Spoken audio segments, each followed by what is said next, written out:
안녕하세요, 코딩몬스터입니다. 아마 대부분의 구직자분들이 자신이 개발했던 프로젝트들을 포트폴리오나 기술 명세서로 정리해서 제출할 텐데요. 아마 이 영상을 찾아보시는 분들은 많은 서류 탈락 경험이 있을 겁니다. 어디를 가나 개발자가 부족하다고 말은 하는데 나름 열심히 공부한 나를 왜 자꾸 탈락시키는 건지 이런 생각 해보셨을 거예요.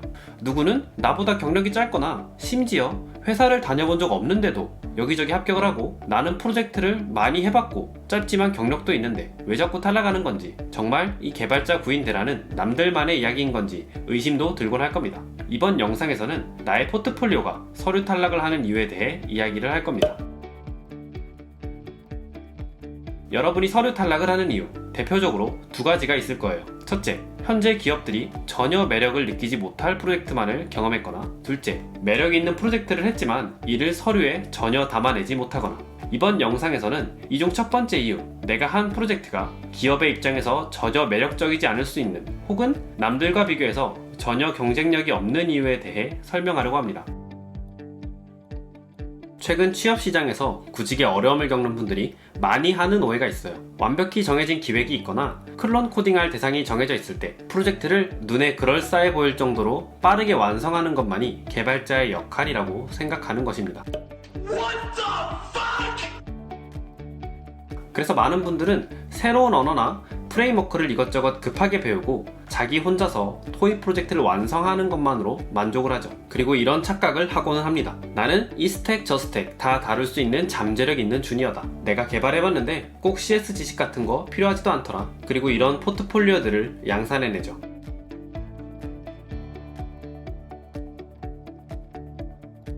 즉, 워터폴한 방식의 개발에 최적화된 서류가 되는 거예요. 물론 여러분의 이런 능력을 원하는 곳이 있습니다. 바로 초기 데모 버전을 급하게 만들어내야 될 창업팀이나 클라이언트의 요구대로 제품을 빠르게 만들어내야 할 외주 에이전시 혹은 SI 업체죠. 개발자의 몸값이 계속해서 증가하고 연봉이 사람마다 천지 차이인 이유, 흔히들 개발자 개인 간의 생산성 차이가 크기 때문이라고 말하곤 합니다. 하지만 여러분이 하고 있는 것처럼 프로젝트를 양산해내는 방식의 개발이라면 개발자 간의 생산성 차이는 어떻게 측정할 수 있나요? 정해진 시간 내에 누가 빨리 구현하나 경쟁하고, 언어나 프레임워크를 얼마나 다양하게 사용해봤는지 겨루고, 자신만의 개발 노하우와 비밀 라이브러리를 쌓아두고 있는지 측정하나요?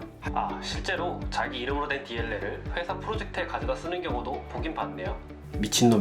하지만 최근 개발자의 몸값이 껑충 뛰고 있는 기업들을 살펴보면 자체적인 서비스를 개발하고 직접 운영하는 IT 업체들입니다. 즉, 애자일한 방법론 아래에서 자체적인 서비스를 만들고 지속적으로 변화시키고 확장해 나가고 운영해 나가는 기업들이죠. 이런 곳에서는 빠르게 눈에 보이기에만 그럴싸한 것들을 찍어내는 능력보다는 제품의 변화에 대응하고 안정적으로 거대해져가는 서비스들을 지탱하고, 이 과정에서 쌓여가는 기술 부채들을 막아낼 수 있는 능력이 필요합니다. 여기서 여러분들에게 이런 질문을 한번 던져보고 싶습니다. 여러분이 완성한 프로젝트가 누군가에게 사용되어지고 그로 인해 발생했던 문제들을 해결해 본 적이 있나요? 아니면 더 좋은 코드로 개선해 보기 위해서 언어적인 패러다임을 익히고 소프트웨어의 설계적인 관점에서 고민을 해보았나요? 아니면 개발 과정에서 반복되는 부분들을 자동화하거나 체계적으로 관리할 수 있는 방법에 대해서 고민을 해보았나요? 아마 대부분의 경우 여러분의 프로젝트는 완성된 이후 GitHub와 포트폴리오 어딘가에 잠들어 있고는 할 겁니다. 즉, 앞서 언급한 기업들이 원하는 능력을 전혀 기를 수 없는 프로젝트만을 경험하고 있는 거죠. 생산성 높은 언어와 프레임워크가 나오고 있고 이를 배울 수 있는 교육 자료와 강의도 넘쳐나는 요즘. 사실상 그 정도는 누구나 금방 배울 수 있습니다. 이런 완성만 하고 방치하는 프로젝트 경험은 고연봉 기업들에서 개발자에게 요구하는 방향에 근접하지 못하고 구직자들 사이에서도 이렇다 할 경쟁력이 있지도 않은 거죠. 그 정도의 엔지니어링 스킬은 기본기 탄탄한 신입을 뽑아서 가르치면 금방 적응을 하니까요. 그래서 대기업 신입공채는 코딩 테스트랑 CS 기술 면접이 신입 채용 과정의 대부분을 차지하고 있죠. 유명 기업들의 개발자 구인 공고들을 살펴보면 어렵지 않게 이런 키워드들을 요구사항에서 볼 수 있는데요. 여러분이 수행한 프로젝트는 이런 키워드가 들어갈 자리가 있나요? 잠시 영상을 멈추고 여태까지 내가 해본 프로젝트를 떠올리며 다음의 사항에 하나씩 체크해보세요. 네, 맞습니다. 걱정하지 마세요. 대부분의 신입 개발자들은 물론 어느 정도 경력이 있는 분들도 체크박스를 두세 개도 채우기 어려운 경우가 많습니다. 많은 자극적인 컨텐츠들은 입문자들로 하여금 토익 프로젝트를 빠르게 찍어내기만 하면 개발자가 될 수 있다고 현혹을 하죠. 그리고 외주 개발식의 프로젝트만 하는 회사들은 취업을 해도 이런 경험을 하기 힘든 구조를 가지고 있습니다. 다르게 말하자면 체크박스를 하나씩 채워나갈 때마다 구인 시장에서 나의 경쟁력은 지수적으로 증가한다는 말이죠. 조급함에 여러 프로젝트를 가볍게 찍먹해보는 것보다 하나의 프로젝트를 장기적으로 운영하고 고도화해 나가는 경험이 더 경쟁력 있고 가치 있다 라는 뜻이죠. 그래서 내가 채용 시장에서 경쟁력이 있는 포트폴리오를 만들기 위해서는 프로젝트를 할 때 위에 체크들을 채워나갈 수 있는 환경에 노출되는 것이 중요합니다. 기업을 선택할 때에도 이런 것들을 경험할 수 있는 회사를 찾는 게 장기적인 커리어의 관점에서 중요하죠. 이 영상을 끝까지 보셨을 때 이런 생각을 하실 수도 있어요. 저런 것들이 중요하다는 것도 공감을 하고 경험을 해보고 싶은데 대체 어떤 토익 프로젝트를 하면 저런 경험을 할 수 있는 건지. 가장 쉬운 방법은 사람들이 필요로 하거나 꾸준히 사용할 수 있는 서비스를 만들어 보는 거예요. 좋은 아이디어나 멋진 디자인에만 집착하지 말고 나나 주변 사람들이 필요하거나 불편함을 해소해 줄 수 있는 건 없는지 고민해 보세요. 혹은 다른 서비스를 참고해서 나에게 필요한 기능들을 추가해 나가고 다른 경쟁력을 가질 수 있는 서비스.